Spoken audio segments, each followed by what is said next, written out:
Hi all welcome to my home my life my ലൈഫിലേക്ക് എല്ലാവർക്കും സ്വാഗതം. അപ്പോൾ ഇന്ന് നമ്മുടെ 4th ഡേ ഓഫ് ക്ലീനിങ് ചാലഞ്ചാണ്. കഴിഞ്ഞ 3 വീഡിയോ നിങ്ങൾ കണ്ടു എന്ന് വിചാരിക്കുന്നു. നിങ്ങൾക്കും മോട്ടിവേറ്റഡ് ആയെന്ന് വിചാരിക്കുന്നു, നിങ്ങൾ ചെയ്യുന്നുണ്ടെന്ന് വിചാരിക്കുന്നു. അപ്പോൾ ഇന്ന് ചെയ്യാൻ പോകുന്നത് ബെഡ്റൂം ക്ലീനിങ് ആണ്. ഒരു റൂമാണ്, അതായത് ഞങ്ങളുടെ മാസ്റ്റർ ബെഡ്റൂം ക്ലീനിങ് ആണ്. വളരെ മിനിമലിസ്റ്റിക് ആയിട്ട് വയ്ക്കുന്ന മുറിയാണ് ഞങ്ങളുടെ മുറി എന്ന് പറയുന്നത്. എനിക്ക് അധികം സാധനങ്ങളൊക്കെ വെച്ചുകൊണ്ട് ചെയ്യാൻ വലിയ താല്പര്യമില്ല. പണ്ടൊക്കെ ഇങ്ങനെ ഉണ്ടായിരുന്നു, കുറേ ഒക്കെ ഇങ്ങനെ കൂട്ടി വയ്ക്കുക, അങ്ങനെ എടുത്ത് വയ്ക്കുക, ഡിസ്പ്ലേ ചെയ്യുക. പക്ഷേ ഇതൊക്കെ ഇങ്ങനെ പൊടിയൊക്കെ പിടിച്ച് ഇങ്ങനെ വന്നു കഴിഞ്ഞപ്പോൾ പിന്നെ എനിക്ക് തന്നെ മടിയായി ക്ലീനിങ്ങിന്. സോ അതുകൊണ്ട് വളരെ നോർമൽ, എന്താ പറയുക, വളരെ മിനിമലിസ്റ്റ് ആയിട്ടുള്ള റൂമാണ് എൻ്റെ. അപ്പം നമുക്കിനി നെക്സ്റ്റ് ഈ ഒരു വീഡിയോയിലേക്ക് കിടക്കാം. 4th day of my cleaning challenge video. Okay,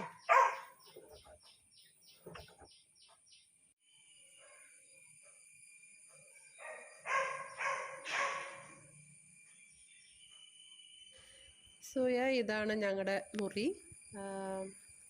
വലിയ പ്രശ്നങ്ങളൊന്നുമില്ല, പെട്ടെന്ന് തന്നെ ക്ലീനാക്കി എടുക്കാവുന്ന ഒരു റൂമാണ്.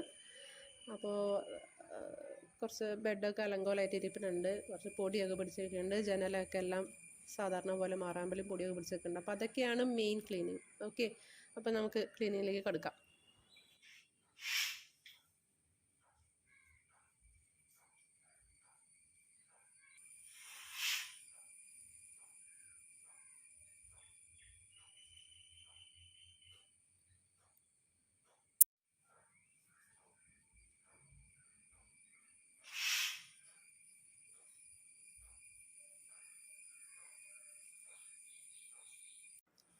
ഞാനൊരു ഒരു വലിയ ബാസ്ക്കറ്റ് വെച്ചിട്ടുണ്ട്. നമ്മളിങ്ങനെ ലോണ്ട്രി ബാസ്ക്കറ്റൊക്കെ ഉണ്ടല്ലോ, അപ്പോൾ അത് ചിലത് പഴയതാവും. അപ്പോൾ അത് ഞാൻ റീയൂസ് ചെയ്യണതാണ്. ഞാനൊരു വലിയ ബാസ്ക്കറ്റ് ഒരു കോർണറിൽ വെച്ചിട്ടുണ്ട്, ഞങ്ങളുടെ കോറിഡോറിൻ്റെ അവിടെ, ബെഡ്റൂമിലല്ല.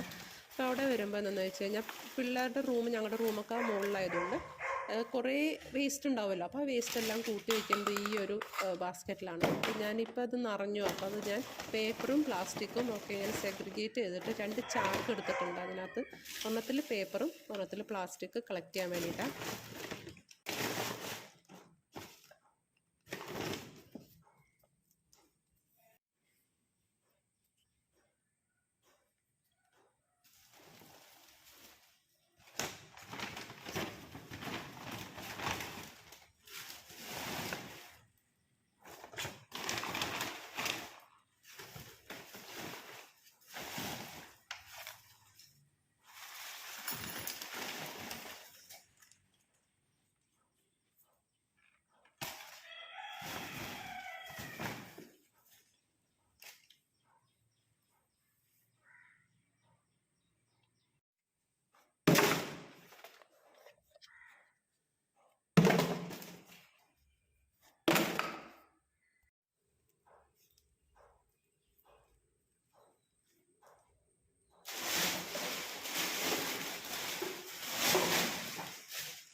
ഓക്കെ, നമ്മളപ്പോൾ ആ ഒരു ക്ലീനിങ് കഴിഞ്ഞ് മറ്റേ പ്ലാസ്റ്റിക്കിൻ്റെയും പേപ്പറിൻ്റെയും ഒക്കെ മാറ്റി വേറെ ചാക്കിലൊക്കെ ആക്കി ഞാനവിടെ ഒന്ന് ഒന്ന് ഒതുക്കി വെച്ചു. ഓക്കെ, അപ്പം നെക്സ്റ്റ് ഫസ്റ്റ് തന്നെ നമ്മൾ കഴിഞ്ഞ വീഡിയോസിലൊക്കെ കണ്ട മാതിരി ഫസ്റ്റ് തന്നെ വിൻഡോസൊക്കെയാണ് ക്ലീൻ ചെയ്യുന്നത്.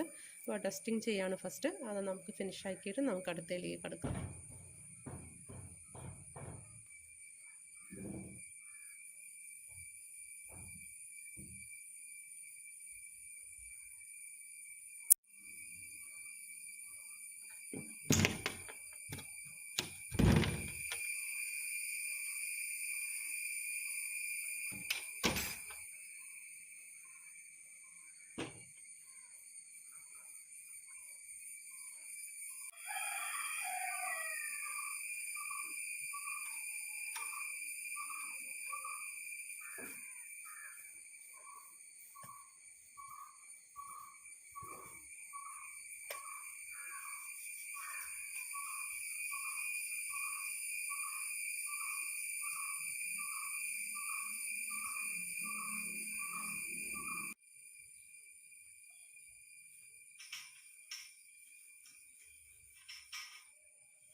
അപ്പോൾ ഞാൻ എപ്പോഴും ചെയ്യുന്നത് മാതിരി തന്നെ ഡസ്റ്റിങ്ങിൻ്റെ ആ ഒരു ഇതെടുത്തിട്ടാണ് നമ്മൾ കേർട്ടന്മേയും അതുപോലെ വിൻഡോസുമേയും ഒക്കെയുള്ള പൊടിയെല്ലാം തട്ടിക്കളയണത് കേട്ടോ.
വല്ല ശ്രദ്ധിക്കാതെ പോകുന്ന ഒരു സ്ഥലമാണ് AC നമ്മൾ ഫിറ്റ് ചെയ്ത് കൊടുത്താൽ അതിൻ്റെ ആ ഇങ്ങനെ അതവിടെ ഇങ്ങനെ ഒരു പൊസിഷനിൽ നിൽക്കുമല്ലേ, അപ്പോൾ അതിൻ്റെ മുകളിലൊക്കെ നിറയെ പൊടി ഇങ്ങനെ നിൽക്കും. അപ്പോൾ അതൊക്കെ ഒന്ന് തട്ടിമാട്ടി കളയാം.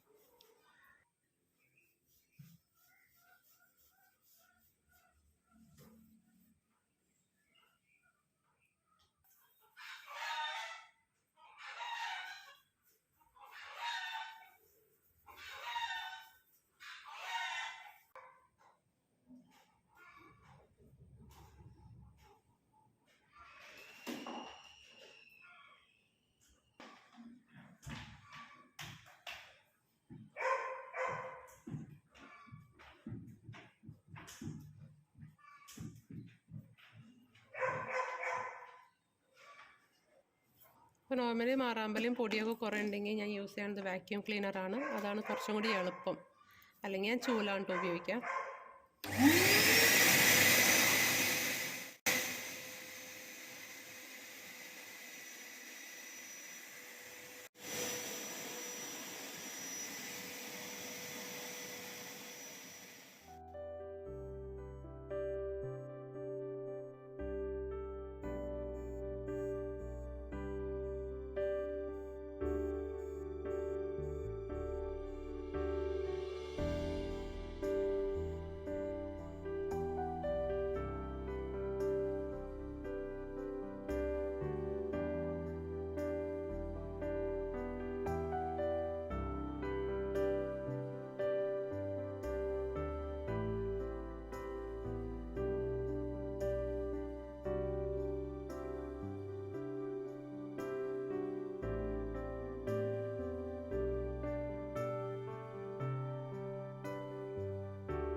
ഇത് പ്രസ്റ്റീജിൻ്റെ വാക്യൂമാണ്. അത്യാവശ്യം നന്നായി ഓടുന്നതും നന്നായിട്ട് വർക്ക് ചെയ്യുന്ന ഒരു വാക്യൂം ക്ലീനറാണ്. എനിക്കൊത്തിരി ഇഷ്ടപ്പെട്ടു കേട്ടോ ഈ ഒരു വാക്യൂം ക്ലീനർ.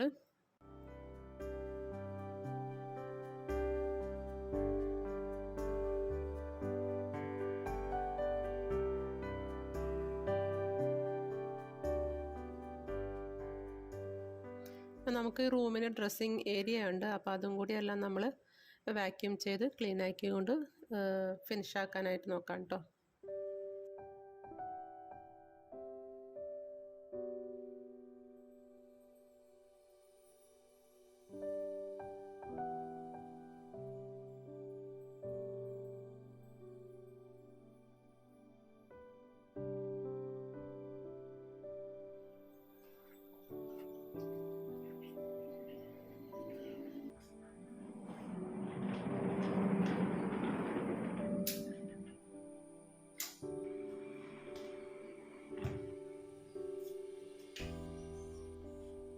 ഞാൻ ആഴ്ചയിൽ ഒരിക്കലാണ് ബെഡ്ഷീറ്റ് മാറ്റാറ്. എല്ലാ ദിവസവും ഞാൻ ബെഡ്ഷീറ്റ് മാറ്റാറില്ല. വീക്ക്ലി വൺസാണ് ഞാൻ ബെഡ്ഷീറ്റ് മാറ്റുക.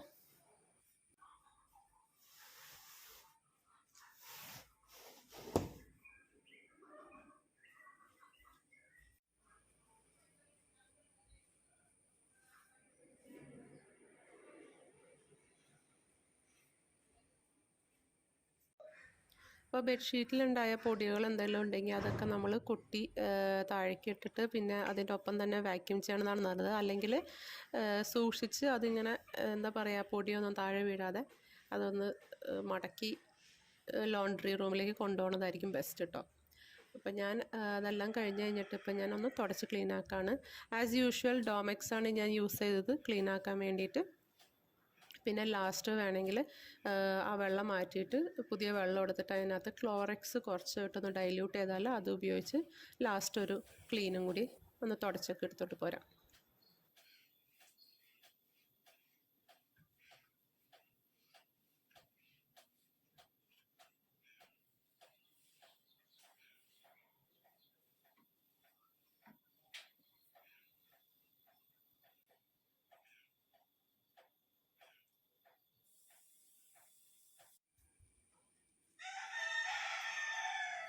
ഇത് നല്ലൊരു ബെഡ്ഷീറ്റാണ് കേട്ടോ. ഇത് ഞാൻ ആമസോണിൽ നിന്ന് വാങ്ങിച്ചൊരു ബെഡ്ഷീറ്റാണ്.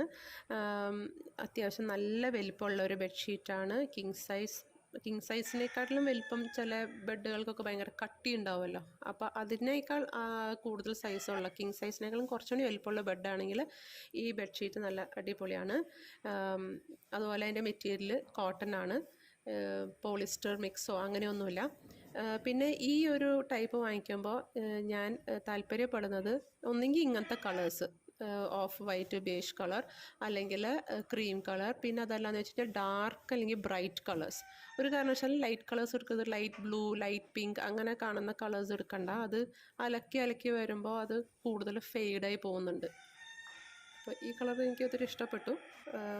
വൈറ്റ് അല്ല, ഒരു ഓഫ് വൈറ്റ് ആണ്.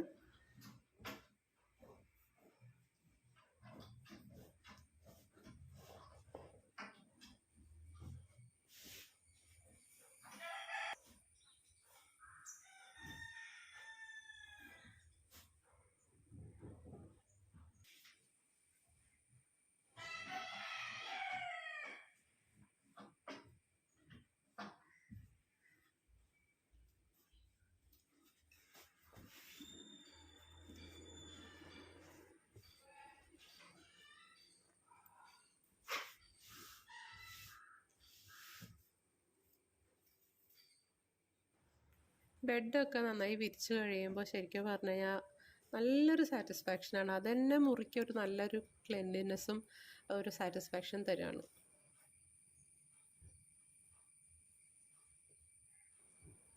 ഇവിടെ ഞാൻ പ്ലെയിൻ ബെഡ്ഷീറ്റ് ഉപയോഗിക്കുമ്പോൾ ഒരു 2 പില്ലോസ് എക്സ്ട്രാ ഉണ്ട്. അപ്പോൾ അത് ഞാൻ കുറച്ച് കളറിനോട് മാച്ചിങ് ആയിട്ടും പിന്നെ കുറച്ച് പ്രിൻറ്റഡ് ആയിട്ടുള്ള ഒരു പില്ലോ കവേഴ്സാണ് ഉപയോഗിക്കുന്നത്. അപ്പോൾ ഇച്ചിരിയും കൂടി ഒരു ഭംഗിയുണ്ടാവും.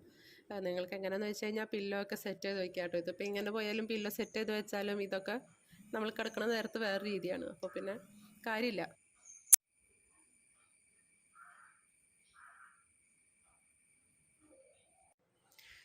നമ്മുടെ റൂം ക്ലീനിങ് അങ്ങനെ കഴിഞ്ഞു. ഇത് പെട്ടെന്ന് തീർന്നു കേട്ടോ. എന്ന് വെച്ച് കഴിഞ്ഞാൽ അത്ര അധികം മെസ്സായിരുന്നില്ല. പിന്നെ അധികം നമുക്കിങ്ങനെ സാധനങ്ങളൊക്കെ വെച്ചുകൊണ്ടൊന്നുള്ള ഒരു റൂമല്ല. ബെഡ്റൂം എന്ന് പറയുമ്പോൾ അത്രയും ഫ്രീ ആയിട്ടിരിക്കണം. അതാണ് എനിക്കിഷ്ടം, എനിക്ക് അങ്ങനെ തോന്നുന്നത്. അപ്പോൾ യെസ്, ബെഡ്റൂം ക്ലീനിങ് അങ്ങനെ പെട്ടെന്ന് കഴിഞ്ഞു. ഓഫ് കോഴ്സ് അറ്റാച്ച്ഡ് ബാത്റൂം ഉണ്ട്, അത് ക്ലീൻ ചെയ്തിട്ടില്ല. അത് ഞാൻ വേറൊരു ദിവസം എടുക്കാമെന്ന് വിചാരിച്ചു കേട്ടോ.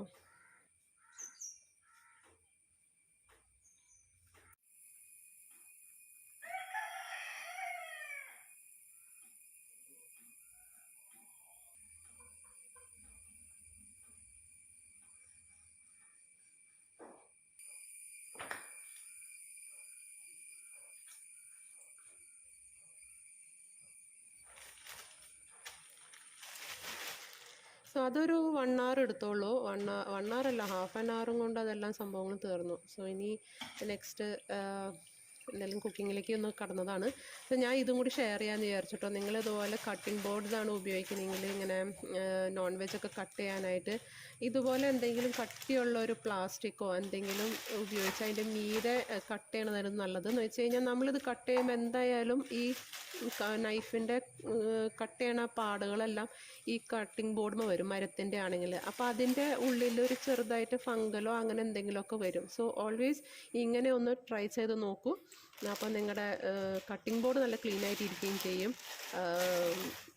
പ്ലാസ്റ്റിക് നമുക്ക് കട്ടിയുള്ളതാണെങ്കിൽ റീയൂസ് ചെയ്യാം, കഴുകി വൃത്തിയാക്കി റീയൂസ് ചെയ്യാം. അല്ല ഇങ്ങനെ പ്ലാസ്റ്റിക് കവറുകൾ കിട്ടിക്കൊണ്ടിരിക്കുന്നതാണെങ്കിൽ നമുക്കത് കളയുകയും ചെയ്യാം കേട്ടോ.